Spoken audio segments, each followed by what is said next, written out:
BA part second Sanskrit प्रथम प्रश्न पत्र अभिज्ञान शाकुंतलम नाटक चतुर्थो अंक 5 से 9 श्लोक। मैं डॉक्टर मनीषा गोदारा सा आचार्य संस्कृत राजकीय बांगड़ महाविद्यालय डीढा। अभिज्ञान शाकुंतलम के चतुर्थ अंक का 5वां श्लोक इस प्रकार है। सोमम केंचित इंदु पांडु तरुणा मांगल्यम आविष्कृतम निश्च्युत चरण उपभोग सुलभ लाक्षारस केंचित अन्येभ्यो वन देवता करतलई अपर भाग उत्थितई दत्तानि आभरणानि तत् किसले उद्भेद प्रतिद्वंदी भी।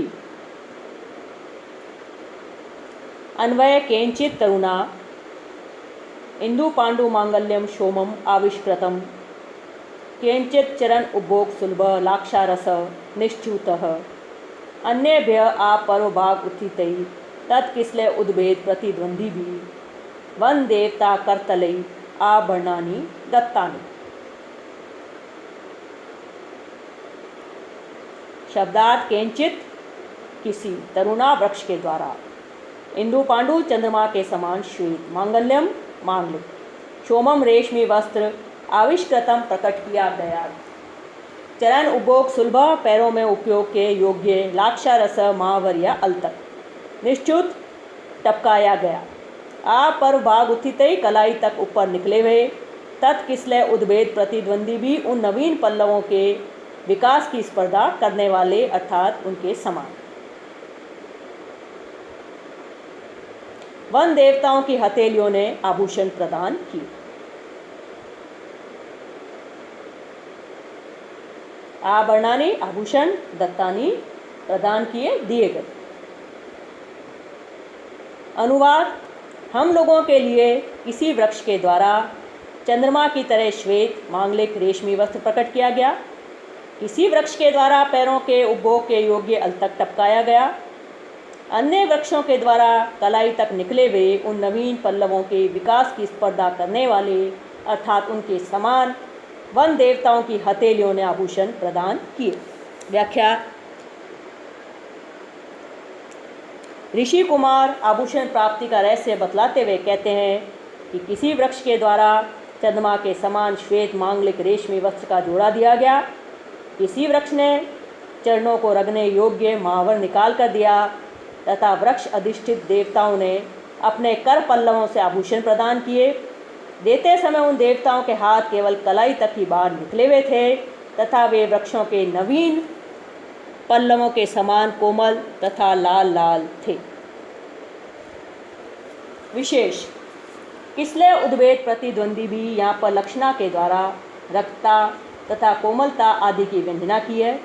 यहाँ पर वन देवताओं के हाथ से आभूषण दिलाए हैं, अतः शकुंतला के जीवन पर्यंत विधवा न होने, सौभाग्यशाली बने रहने तथा आभूषणों की बहुमूल्यता की व्यंजना की है। प्रस्तुत पद्य के इंदु पांडु, इंदु चंद्रएव पांडु धवलम में समास गा वाचक लुप्तोपमा है। यहाँ उपमेय सोमम, उपमान इंदु और साधारण धम पांडुत्व तो स्पष्ट प्रतिपादित है, किंतु इंदु एवं पांडु में उपमावाचक इव पद लुप्त है। प्रस्तुत पद्य में शार्दुल विक्रीडित छंद है। इस श्लोक के पूर्वार्ध में वृक्षों के द्वारा की गई सेवा का वर्णन है तथा उत्तरार्ध में वन देवताओं की सेवा का वर्णन है। व्याकरणात्मक टिप्पणी, सोमम शुमाया विकार शुमा अनविकत विभक्ति कार्य, मांगल्यम मंगले साधु मांगल्यत मांगल्य विभक्ति कार्य, आविष्कृतम आविष्क्री कतर प्रत्यय, निश्चुत निष्ठिवी कर्मणि कतर, चरण उपभोग सुलभ चरणयो उपभोगाय सुलभ इति, अपर्वभाग उत्थितई पर्वभागम यावत् अपर्वभागम अव्ययीभाव समास, अपर्वभागम उत्थितई अत्र सुप सुपा इति समास है। किसले उद्भेद प्रतिद्वंदी भी, किसलयानाम उद्भेदः उद्भेद घन तेषां प्रतिद्वंदिना ताभि प्रतिगतम द्वंद्वम प्रतिद्वंद्वम तद अस्ति एषामिति प्रतिद्वंदिना प्रतिद्वंदिनी वन देवता कर्तले वनस्य देवता इति वन देवता षष्ठी तत्पुरुष समास तासाम कर्तले। अब है छठा श्लोक। यास्यति अद्य शकुंतला इति हृदयं संस्पृष्टम उत्कंठया कंठ स्तंभित बाष्पव्रति कलुष चिंता जड़म दर्शनम वैकल्व्यम मम तावत ईदृशम इदम स्नेहात अरण्य कस पीड्यन्ते ग्रहिण कथम नु तन्या विश्लेष दुखई न वै। प्रस्तुत पद्य में काश्यप ऋषि कहते हैं, अन्वय इसका, अद्य शकुंतला यास्यति हृदयम उत्कंठया संस्पृष्टम कंठ स्तंभित बाष्पव्रति कलुष दर्शनम चिंता जड़म अरण्योकस मम तावत स्नेहात ईदृशम इदम वैकल्व्यम ग्रहिण नवै तन्या विश्लेष दुखै कथम नु पीड्यन्ते। शब्दात यास्यति जाएगी, उत्कंठया दुख से, संस्पृष्टम व्याप्त हो गया है, स्तंभित बाष्पव्रति कलुष रोके गए अश्रु प्रवाह से कलुष गदगद हो गया है, दर्शनम देखना या दृष्टि, चिंता जड़म चिंता के कारण निश्चेष्ट हो गई है, अरण्य ओकसा जंगल में रहने वाले अर्थात वनवासी, वैकल्व्यम विकलता बेचैनी, ग्रहिण ग्रस्तजन, नवई नवीन प्रथम बार के, तन्या विश्लेष दुखई पुत्री के वियोग के दुखों से, कथमनु कितने अधिक नहीं, पीड्यन्ते दुखित होते होंगे। अनुवाद, आज शकुंतला पतिगृह जाएगी ऐसा विचार कर हृदय दुख से भर रहा है, गला अश्रु प्रवाह को रोकने के कारण रुंध गया है, दृष्टि चिंता के कारण निश्चेष्ट हो गई है, जंगल में निवास करने वाले मुझे इस समय शकुंतला के प्रति प्रेम के कारण ऐसी यह विकलता बेचैनी है, तो गृहस्थ लोग पहली बार होने वाले पुत्री के वियोग से उत्पन्न मान दुख से कितना पीड़ित होते होंगे, अर्थात अत्यंत पीड़ित होते होंगे।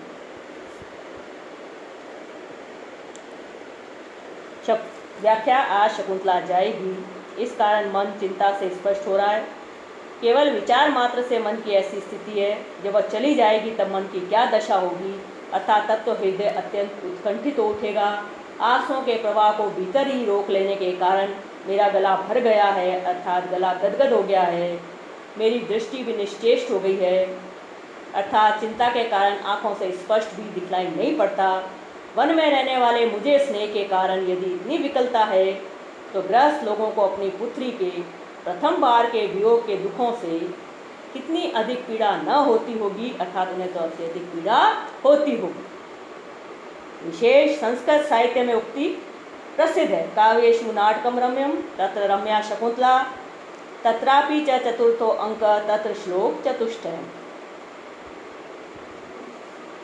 काव्यों में नाटक सुंदर है, उसमें भी अभिज्ञान शाकुंतलम, अभिज्ञान शाकुंतलम में चतुर्थ अंक रम्य है और चतुर्थ अंक में भी 4 श्लोक सर्वश्रेष्ठ है। चतुर्थ अंक के जो 4 सर्वश्रेष्ठ श्लोक माने गए हैं, उनमें से एक श्लोक यह भी है। प्रस्तुत पद्य में पति गृह को जाती हुई शकुंतला को विदाई देते समय महर्षि कनव की जो स्थिति हुई है, उसका यथार्थ चित्रण किया गया है। कवि ने लिखा है कि वन में रहने वाले नित्य तपस्वी योगी, सांसारिकता के मोह से रहित भी, महर्षि कनव की उस कन्या के लिए जिसका उन्होंने केवल पालन मात्र किया है, जो कि उनकी औरस पुत्री नहीं है, इतनी विकलता है, तब उन गृहस्थ लोगों को कितनी विकलता होगी जो कि अपनी औरस पुत्री को प्रथम बार विदा करते होंगे। इसका तो भुक्तभोगी गृहस्थ ही अनुभव कर सकते हैं। महर्षि कनव के मुख से जो शब्द कवि कालिदास ने उस समय कहलवाए, वे आज भी अपना वही महत्व रखते हैं। आज भी पुत्री की विदाई की वेला जब उपस्थित होती है, ऐसी ही स्थिति उत्पन्न हो जाती है। घर के प्रत्येक सदस्य का मन विवल हो उठता है, नेत्र अश्रुपूरित हो जाते हैं। प्रस्तुत पद्य में परांग मुख मुनि का पालित कन्या पर इतना प्रगाढ़ स्नेह दिखलाने के द्वारा कवि ने उसकी सर्वजीव समदर्शिता एवं परम कारुणिकता की ओर संकेत किया है। यहाँ पर ग्रहिण में व्यतिरेक अलंकार है, गृहस्थ का मुनि से अधिक दुखी होने का वर्णन है। प्रस्तुत पद्य में शार्दूल विकीर्णित छंद है। व्याकरणात्मक टिप्पणी। संस्पृष्टम समस्पृष्ट दर्शनम दृश्य धातु करने ल्युट स्तंभित स्तंभ निच कतः वैकल्व्यम विकलताया भावः वैकल्व्यम विकलश्यन् अरण्योकसा अरण्यम ओको यस्य तस्य बहुब्री समास विश्लेष विश्लेष गण प्रत्यय।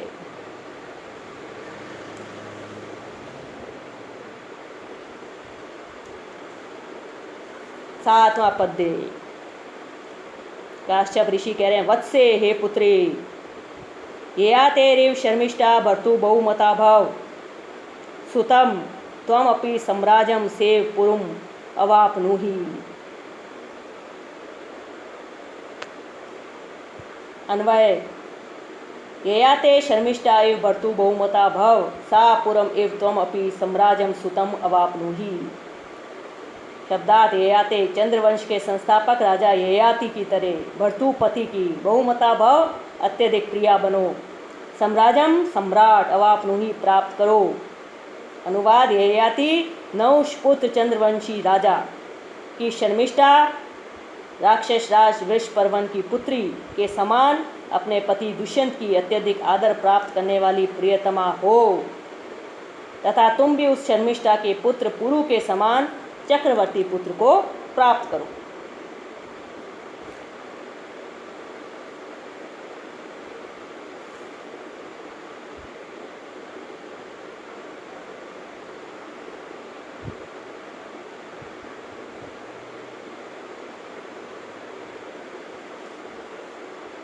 विशेष, ये ययाति नहुष का पुत्र था। उसने शुक्राचार्य के पुत्री देवयानी से विवाह किया। दैत्यों के राजा वृषपर्वा की पुत्री शर्मिष्ठा दासी के रूप में देवयानी के साथ गई। ययाति इस दासी के सौंदर्य पे मुक्त हो गया तथा उसने उससे गंधर्व विवाह कर लिया। इस बात से खिन्न होकर देवयानी अपने पिता के पास चली गई। शुक्राचार्य ने ययाति को श्राप दिया कि वह शीघ्र असमय में ही वृद्ध हो जाए। शर्मिष्ठा के पुत्र पुरु ने इस श्राप को अपने ऊपर ले लिया था। यही पुरु आगे चलकर पुरुवंश का संस्थापक सम्राट हुआ था। अवस्थित मन्ना अवस्थितम मन्ननम यस्या सा बहुव्रीहि समास अवसो कर्तृ कत प्रत्यय अवस्थितम। ये तेरेव में उपमा अलंकार है, अनुष्टुप छंद है। भर्तु बहुमता बहुमन धातु कत प्रत्यय टाप। यहाँ तस्य च वर्तमाने सूत्र से भर्तु में षष्ठी विभक्ति है। सम्राजम चक्रवर्ती को सम्राट उसे कहा जाता है जो अन्य राजाओं का भी अधिपति हो और उनसे कर लेता हो।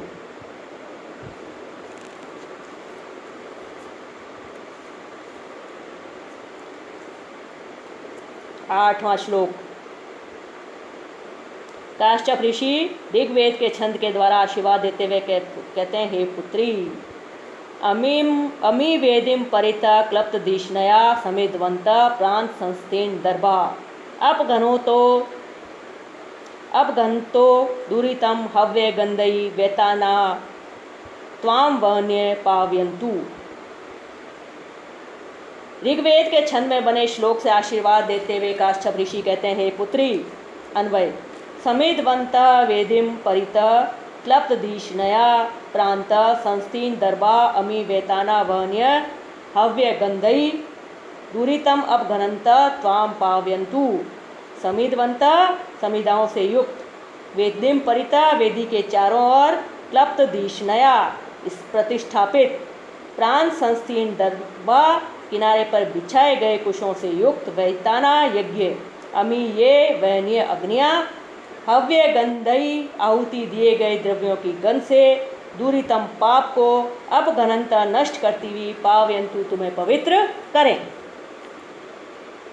अनुवाद, समिधाओं से युक्त, वेदी के चारों ओर प्रतिष्ठापित, किनारे पर बिछाए गए कुशों से युक्त यज्ञ यही अग्नियाँ हवन की गई वस्तुओं की सुगंध से पाप को भी नष्ट करती हुई तुम्हें पवित्र करें।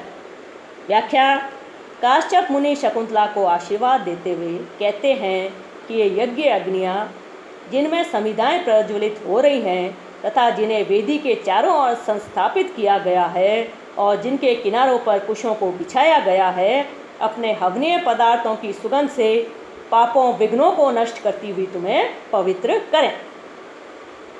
विशेष, क्लप्त दिशनया, वेदी में 3 अग्नियों की स्थापना की जाती है। इनके नाम हैं गार्हपत्य, दक्षिण तथा आहवनी। इनमें गार्हपत्य वेदी के पश्चिम हिस्से में, दक्षिण वेदी के दक्षिण पश्चिम कोने में तथा आहवनीय वेदी के पूर्व हिस्से में स्थापित होती है। प्रस्तुत पद्य में विशेषणों के साभिप्राय होने से परिकर अलंकार है तथा इसमें उपजाति नामक छंद है। यद्यपि यह वैदिक त्रिष्टुप छंद है तथापि उससे कुछ भिन्न है। इसे वैदिक त्रिष्टुप छंद के अनुकरण पर बनाया गया है। इसके प्रत्येक चरण में 11 अक्षर। व्याकरणात्मक टिप्पणी समिधवंता समिधमतुप विभक्तिकारी क्लप्तधीष्णया क्लप्तानि धीष्ण्यानि येषां ते प्राण संस्थीन दर्पा प्रांतेषु पार्श्वभागेषु संस्थीना दर्भा येषां ते बहुब्री समास अपगणंत अपहन क्षत्रिय प्रत्यय वैताना वीतान अन। नमा श्लोक। कश्यप ऋषि कहते हैं, भो भो संहिता तपोवन तर्व, हे पास में स्थित तपोवन के वृक्षों। पातुम न प्रथमं व्यवस्यति जलम युष्मासु अपीतेषु या न आदते प्रिय मंडनापि भवतां स्नेहेन या पल्लवम आद्य व कुसुम प्रसूति समय यस्या भवति उत्सव सेयम याति शकुंतला पतिग्रहम सर्वै अनुज्ञायताम। काश्यप ऋषि कह रहे हैं, हे समीपस्थ तपोवन के वृक्षों, अन्वय युष्मासु अपीतेषु या प्रथमं जलम पातुम न व्यवस्यति प्रिय मंडना अपि या भवतां स्नेहेन पल्लवम न आदते वह आद्य कुसुम प्रसूति समय यस्या उत्सव भवति सा इयं शकुंतला पतिग्रहम याति सर्वै अनुज्ञायता।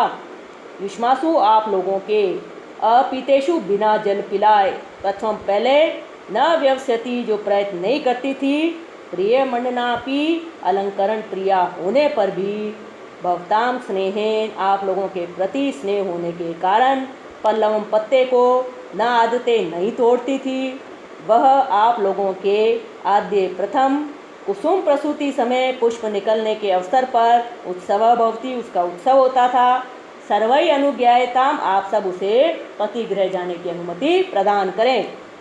अनुवाद, आप लोगों को जल पिलाए बिना जो शकुंतला पहले जल पीने के लिए प्रयत्न नहीं करती थी, आभूषण प्रिय होते हुए भी जो आप लोगों के प्रति स्नेह के कारण नवीन पत्ते को नहीं तोड़ती थी, आप लोगों के प्रथम पुष्प निकलने के समय पर जिसका उत्सव होता था, वही यह शकुंतला पतिगृह जा रही है, आप सभी लोग अनुमति प्रदान करें। व्याख्या। तपोवन के वृक्षों को संबोधित करते हुए महर्षि कणव कहते हैं कि हे तपोवन के वृक्षों, जो शकुंतला तुम लोगों को जल पिलाए बिना स्वयं पहले जल नहीं पीती थी, जो आभूषण प्रिय होने पर भी आप लोगों से प्रेम होने के कारण नवीन पत्तों को नहीं तोड़ती थी, तुम लोगों के जब सर्वप्रथम पुष्प विकसित होते थे वह दिन उसके लिए उत्सव का दिन होता था, वही ये शकुंतला आज आप लोगों को छोड़कर अपने पति के घर को जा रही है। आप सभी मिलकर इसे जाने की आज्ञा प्रदान करें। विशेष प्रस्तुत पद्य में शकुंतला का वनस्पति जगत से प्रेम प्रदर्शित किया गया है। यह पद्य कालिदास के स्वाभाविक प्रकृति प्रेम का उत्कृष्ट उदाहरण है। प्रथम या प्रथम से तात्पर्य दिन में प्रथम बार से है। जब शकुंतला प्रातःकाल उठती थी तो अपने दैनंदिन कार्यों से निवृत्त होकर सर्वप्रथम आश्रम के वृक्षों को सींचती थी, उसके बाद ही स्वयं जल पीती थी। वृक्षों को सिंचन किए बिना जल नहीं पीती थी। सर्वै अनुज्ञायताम, सभी मिलकर अनुपत्ति दो, क्योंकि पृथक पृथक अनुमति देने से विलंब हो जाने की संभावना है। प्रस्तुत पद्य में अचेतन वृक्षों में चेतन के व्यवहार का आरोप किया गया है, अतः समासोक्ति अलंकार है। पत्तों का न तोड़ने में स्नेह कारण है, अतः काव्यलिंग अलंकार है। वृक्षों के प्रति शकुंतला के अत्यधिक स्नेह का प्रतिपादन करने के लिए प्रथम 3 चरणों में 3 कारणों को दिया गया है, अतः समुचय अलंकार भी है। प्रस्तुत पद्य में शार्दूल विकीर्णित छंद है। कतिपय विद्वानों ने इस श्लोक की गिनती तत्र श्लोक चतुष्टय में की है। व्याकरणात्मक टिप्पणी पातुम पा तुमन प्रत्यय अपीतेषु पा कतप पीतम न पीता अपीता तेषु नन तत्पुरुष समास प्रियमंडना प्रियम मंडलम यस्य सा बहुव्री समास पतिग्रहम पत्युग्रहम इति पतिग्रहम षष्ठी तत्पुरुष समास कुसुम प्रसूति समय कुसुमानाम प्रसूते समय न नादते न आदते आदा लट लकार प्रथम पुरुष एक वचन।